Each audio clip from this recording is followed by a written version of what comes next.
You're listening to a Stoic Letter, presented by stoicletters.com. Letter 9, from the epistulae Morales ad Lucilium, on philosophy and friendship. Written by Seneca the Younger and translated by Dr. Richard Gumere. To get a letter from Seneca mailed to your door every week, visit us at stoicletters.com.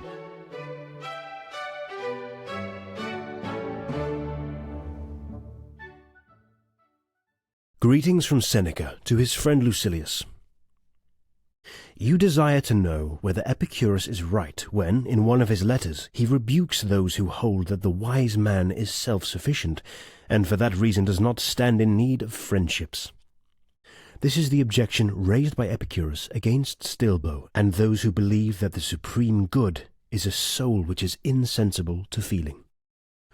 We are bound to meet with a double meaning if we try to express the Greek term lack of feeling summarily in a single word, rendering it by the Latin word impatientia. For it may be understood in the meaning the opposite to that which we wish it to have. What we mean to express is a soul which rejects any sensation of evil, but people will interpret the idea as that of a soul which can endure no evil. Consider therefore whether it is not better to say a soul that cannot be harmed, or a soul entirely beyond the realm of suffering.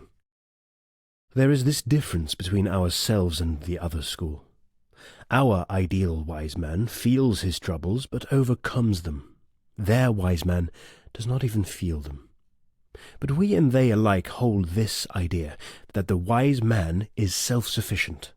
Nevertheless, he desires friends, neighbours, and associates, no matter how much he is sufficient unto himself. And mark how self-sufficient he is, for on occasion he can be content with a part of himself. If he lose a hand through disease or war, or if some accident puts out one or both of his eyes, he will be satisfied with what is left, taking as much pleasure in his impaired and maimed body as he took when it was sound. But while he does not pine for these parts if they are missing, he prefers not to lose them. In this sense, the wise man is self-sufficient, that he can do without friends, not that he desires to do without them. When I say can, I mean this. He endures the loss of a friend with equanimity. But he need never lack friends, for it lies in his own control how soon he shall make good a loss.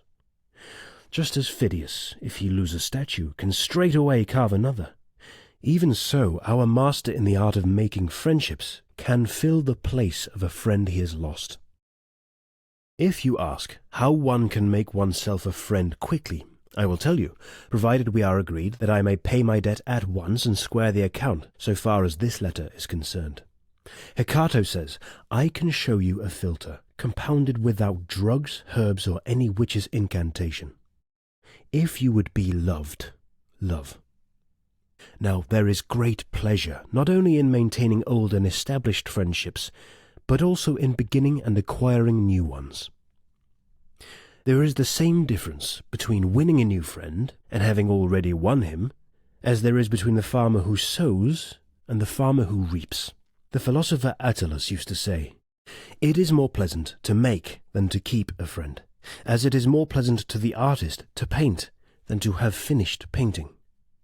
When one is busy and absorbed in one's work, the very absorption affords great delight.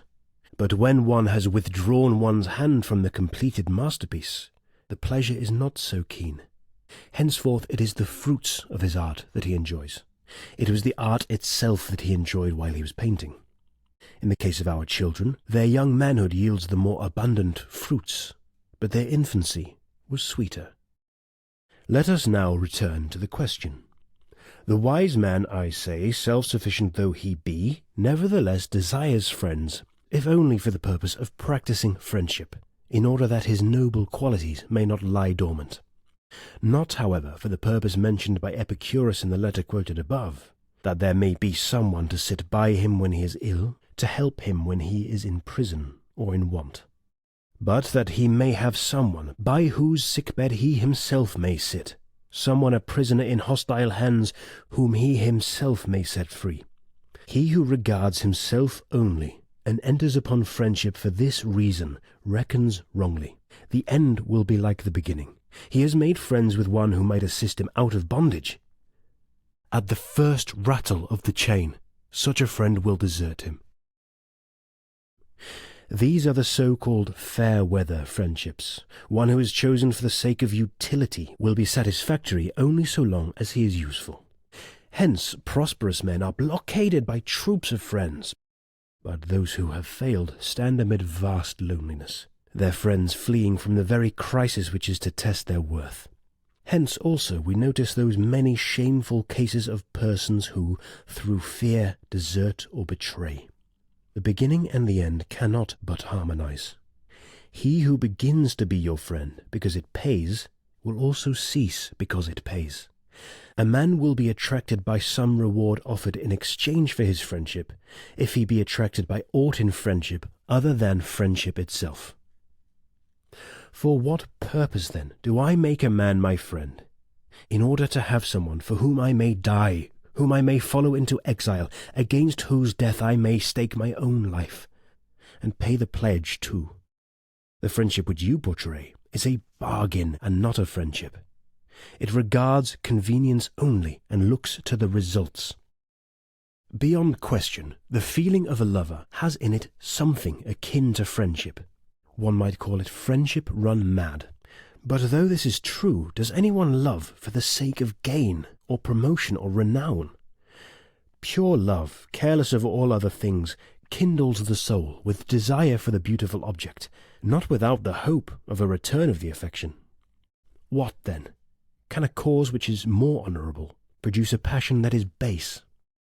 You may retort, we are not now discussing the question whether friendship is to be cultivated for its own sake. On the contrary, nothing more urgently requires demonstration, for if friendship is to be sought for its own sake, he may seek it who is self-sufficient. How, then, you ask, does he seek it? Precisely as he seeks an object of great beauty, not attracted to it by desire for gain, nor yet frightened by the instability of fortune. One who seeks friendship for favourable occasions strips it of all its nobility. The wise man is self-sufficient. This phrase, my dear Lucilius, is incorrectly explained by many, for they withdraw the wise man from the world and force him to dwell within his own skin. But we must mark with care what this sentence signifies and how far it applies. The wise man is sufficient unto himself for a happy existence, but not for mere existence, for he needs many helps towards mere existence.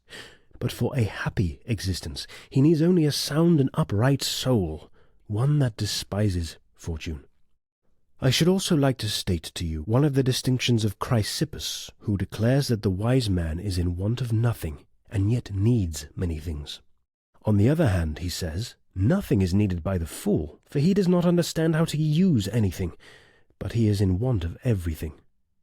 The wise man needs hands, eyes, and many things that are necessary for his daily use, but he is in want of nothing. For want implies a necessity, and nothing is necessary to the wise man. Therefore, although he is self-sufficient, yet he has need of friends. He craves as many friends as possible, not, however, that he may live happily, for he will live happily even without friends. The supreme good calls for no practical aids from outside. It is developed at home and arises entirely within itself. If the good seeks any portion of itself from without, it begins to be subject to the play of fortune. People may say, but what sort of existence will the wise man have if he be left friendless when thrown into prison, or when stranded in some foreign nation, or when delayed on a long voyage, or when cast upon a lonely shore?